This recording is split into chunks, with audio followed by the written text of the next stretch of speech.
Hi friends, welcome back to my channel. இன்றைக்கி நம்ம வெஜிடபிள்ஸை மட்டுமே வச்சு ரொம்ப டேஸ்ட்டாக வெரைட்டியாக ஒரு வெஜ் குருமா பண்ண போகிறோம். ரொம்ப சூப்பராக இருக்கும். இதே போல் நீங்களும் செஞ்சு பாருங்கள்.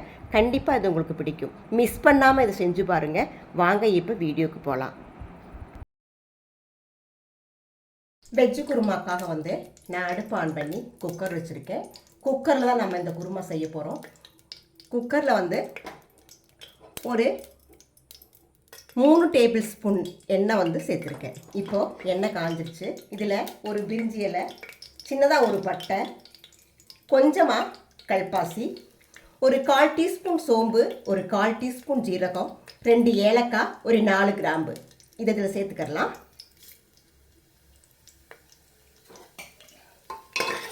இப்போது இது பொரிஞ்சிருச்சு. இப்போ இதில் ஒரு பெரிய வெங்காயம் கட் பண்ணி வச்சுருக்கேன். அதாவது ஒரு மீடியம் சைஸ் வெங்காயம். சிறுசாக இருந்தது அப்படின்னா நீங்கள் ஒரு 1.5 வெங்காயம் சேர்த்துக்கலாம். இந்த மாதிரி நைஸாக கட் பண்ணிக்கோங்க. அப்போ தான் குருமாவோட டெக்ஸ்சர் நல்லாயிருக்கும். இப்போ இதில் சேர்த்துக்கலாம்.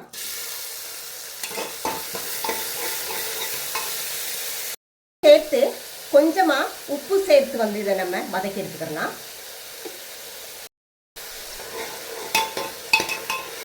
இதில் கருவேப்பிலை சேர்த்துக்கலாம். இப்போது நம்ம சேர்த்த பெரிய வெங்காயம் வதங்கிடுச்சு.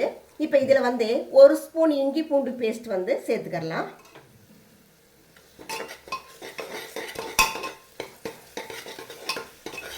இப்போது இதில் இந்த குருமாவோட டேஸ்ட்டுக்காக ஒரு 6-7 சின்ன வெங்காயம் நான் கட் பண்ணி வச்சுருக்கேன். அதை இப்போ இதில் சேர்த்துக்கலாம். சேர்த்து நல்லா வதக்கி எடுத்துக்கிடுவோம். இப்போது நம்ம சேர்த்து சின்ன வெங்காயம் வதங்கிடுச்சு. இதில் ஒரு 1/2 ஸ்பூன் மிளகாய்த்தூள் சேர்த்துக்கலாம். அதாவது நான் 2 பச்சை மிளகாய் காரத்துக்காக சேர்க்க போகிறேன். அதனால் 1/2 ஸ்பூன் தான் சேர்த்துருக்கேன். இது நான் தனி மிளகாய்த்தூள் தான் சேர்க்குறேன். ஒரு 3/4 ஸ்பூன் மல்லித்தூள் சேர்த்துக்கலாம். இப்போ அடுப்பை நீங்கள் சிம்மில் வச்சுக்கோங்க.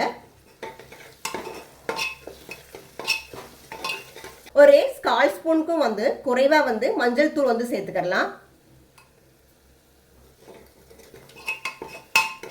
ஸ்பைசஸோட பச்சை வாசம் போக வரைக்கும் வதக்கி எடுத்தாச்சு. இப்போ இதில் நான் ஒரு தக்காளி கட் பண்ணி வச்சுருக்கேன். அதை இதில் சேர்த்துக்கலாம்.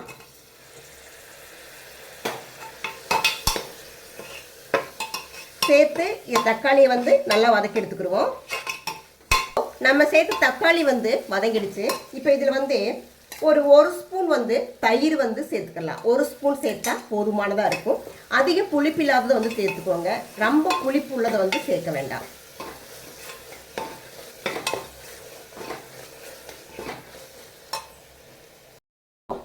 அடுத்ததாக ஒரு 150 கிராம் பீன்ஸ் நான் கட் பண்ணி வச்சுருக்கேன். அதை இதில் சேர்த்துக்கலாம். அடுத்ததாக ஒரு 200 கிராம் மஷ்ரூம் 200 கிராம் தான் கிடைக்கும். அதோட குறைவாக கிடைக்காது. அதனால் அதை முழுசுமாக நான் சேர்த்துருக்கேன். குறைவாக இருந்தாலும் நீங்கள் சேர்த்துக்கலாம். ஒரு 100 கிராம் கேரட்டு, அதை இதில் சேர்த்துக்கலாம். 100 கிராம் உருளைக்கிழங்கு, அதையும் இதில் சேர்த்துக்கலாம். 50 கிராம் பீட்ரூட்டு, அதையும் இதில் சேர்த்துக்கலாம். பீட்ரூட் சேர்த்து நீங்கள் குருமா பண்ணி பாருங்கள். அது எவ்வளோ டேஸ்ட்டாக இருக்குதுன்னு. பீட்ரூட் அதிகமாக சேர்க்கக்கூடாது. இந்த அளவுக்கு தான் சேர்க்கணும்.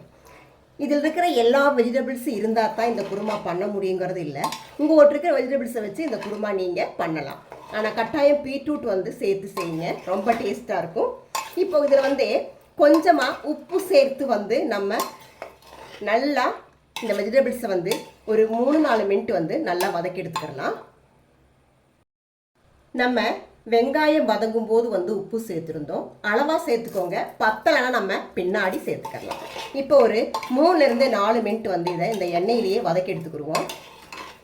அடுப்பை மீடியமாக வச்சு வதக்கிக்கோங்க. இதில் கொஞ்சமாக மல்லி இலை சேர்த்து நம்ம வதக்கி எடுத்துக்கலாம்.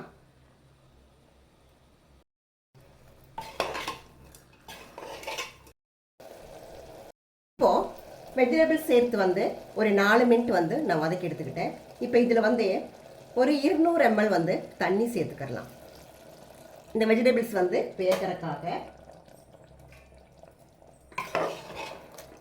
இப்போது இதை வந்து அடைச்சி வச்சு நம்ம ஒரு விசில் விட்டால் போதும். ஏன்னா நம்ம வந்து இதை நல்லா எண்ணெயில் வதக்கியிருக்கோம். அதனால் வந்து ஒரு விசிலில் வந்து வெந்துடும்.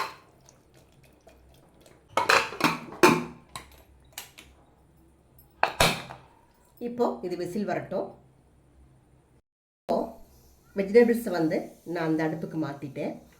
இப்போது இந்த வெஜ் குருமாக்காக வந்து நம்ம ஒரு மசாலா அரைக்க போகிறோம். அது எப்படி அரைக்கலான்னு பார்க்கலாம். அதுக்காக வந்து நான் வந்து தேங்காய் வந்து எடுத்திருக்கேன். அதாவது ஒரு மீடியம் சைஸ் தேங்காயில் வந்து பகுதி எடுத்துக்கோங்க. இப்போது இதில் வந்து ஒரு 1/4 டீஸ்பூன் வந்து சோம்பு, 2 ஏலக்காய், 1 ஸ்பூன் வந்து பொட்டுக்கடலை, ஒரு 10லிருந்து 15 முந்திரி பருப்பு அதை இதில் சேர்த்துக்கலாம். அடுத்ததா ஒரு பச்சை மிளகாய், இதையெல்லாம் சேர்த்து இப்போ நம்ம கொஞ்சமாக தண்ணி சேர்த்து ஒரு ஃபைன் பேஸ்ட்டாக வந்து நம்ம இப்போ அரைச்சி எடுத்துக்கலாம். பச்சை மிளகாய் வந்து இந்த பச்சை மிளகாய் வந்து ரொம்ப காரமாக இருக்குது. அதனால் நான் 1 சேர்த்துருக்கேன். காரம் குறைவாக இருக்குது அப்படின்னா நீங்கள் 2 பச்சை மிளகாய் 3 பச்சை மிளகாய் கூட சேர்த்துக்கலாம். நம்ம வந்து மிளகாய் தூள் சேர்த்துருக்கோம், அதனால் வந்து பார்த்து சேர்த்துக்கோங்க. இப்போ நம்ம இதை அரைச்சி எடுத்துக்கலாம். இந்த மாதிரி நைஸாக அரைச்சி எடுத்துக்கோங்க. இப்போது வெஜிடபிள்ஸ் வந்து விசில் வந்துருச்சு. அதோட ஆவியெல்லாம் போட்டோம். அப்புறமா வந்து நம்ம ஓப்பன் பண்ணி பார்க்கலாம். இப்போது ஒரு விசில் வந்துட்டு அதோட ஆவியெல்லாம் போயிடுச்சு. இப்போ நம்ம இதை ஓப்பன் பண்ணி பார்க்கலாம்.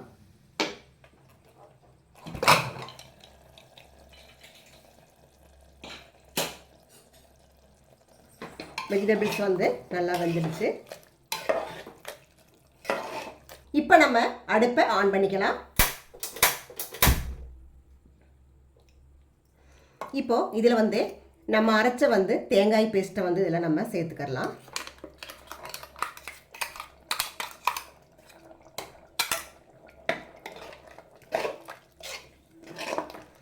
இப்போது இது வந்து திக்காகும். அதுக்காக வந்து கொஞ்சமாக தண்ணி வந்து சேர்த்துக்கலாம். அதாவது உங்களுக்கு குருமா எந்த அளவுக்கு திக்காக வேணும் அப்படிங்கிறத பொறுத்து நீங்கள் தண்ணி சேர்த்துக்கலாம். ஆனால் ரொம்ப தண்ணியாக இருந்துச்சு அப்படின்னா இந்த குருமா வந்து டேஸ்ட்டாக இருக்காது. ஓரளவுக்கு வந்து திக்காக இருக்கணும். இப்போது மிக்ஸி ஜாரை வந்து கழுவி நான் இதில் சேர்த்துக்கிறேன். இப்போ நீங்கள் உப்பு வந்து செக் பண்ணிக்கலாம். பத்தலைன்னா சேர்த்துக்கலாம். இப்போ வந்து இது ஒரு 2லிருந்து 3 மினிட் வந்து குக் ஆகட்டும். அடுப்பை மீடியமாக வச்சு குக் பண்ணி எடுத்துக்கோங்க.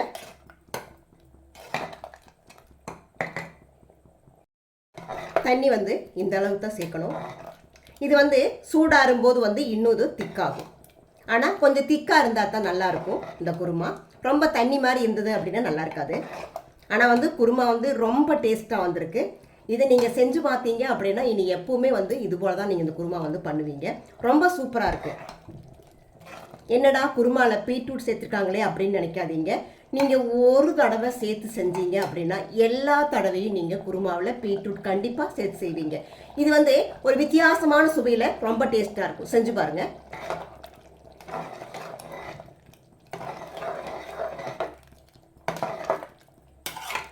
இது ஒரு 2லிருந்து 3 மினிட் வந்து குக் ஆயிடுச்சு. இப்போ நம்ம அடுப்பை ஆஃப் பண்ணிடலாம். இதில் வந்து லாஸ்ட்டாக கொஞ்சமாக ஃப்ரெஷ் க்ரீம் வந்து சேர்த்துக்கலாம். அதாவது இருந்தால் சேர்த்துக்கோங்க, இல்லைன்னா பரவாயில்ல. இது வந்து ஆப்ஷனல் தான், கட்டாயம் வேணுங்கிறதெல்லாம் கிடையாது. இப்போது லாஸ்ட்டாக கொஞ்சமாக மல்லி இலையும் சேர்த்துக்கலாம். இப்போது ரொம்ப சுவையான வெரைட்டி வெஜ் குருமா வந்து ரெடி ஆயிடுச்சு. இப்போ இது வந்து சப்பாத்தி, அப்பம், இடியப்பம், பரோட்டா, நான் இதுக்கெல்லாம் ரொம்ப சூப்பராக இருக்கும். நீங்கள் காயெல்லாம் வெட்டி வச்சிட்டீங்க அப்படின்னா இது வந்து ஒரு 10 மினிட்ல வந்து ரெடி பண்ணிடலாம். நீங்களும் இதே போல் செஞ்சு பாருங்கள். கண்டிப்பாக இந்த வெஜ் குருமா வந்து உங்களுக்கு பிடிக்கும். பிடிச்சிருந்தா மறக்காமல் நம்ம சேனலை சப்ஸ்கிரைப் பண்ணுங்கள், லைக் பண்ணுங்கள், கமெண்ட் பண்ணுங்கள், ஷேர் பண்ணுங்கள். பக்கத்தில் இருக்கிற பெல் ஐக்கானையும் மறக்காமல் கிளிக் பண்ணுங்கள். Thank you very much. Thank you all. பாய்.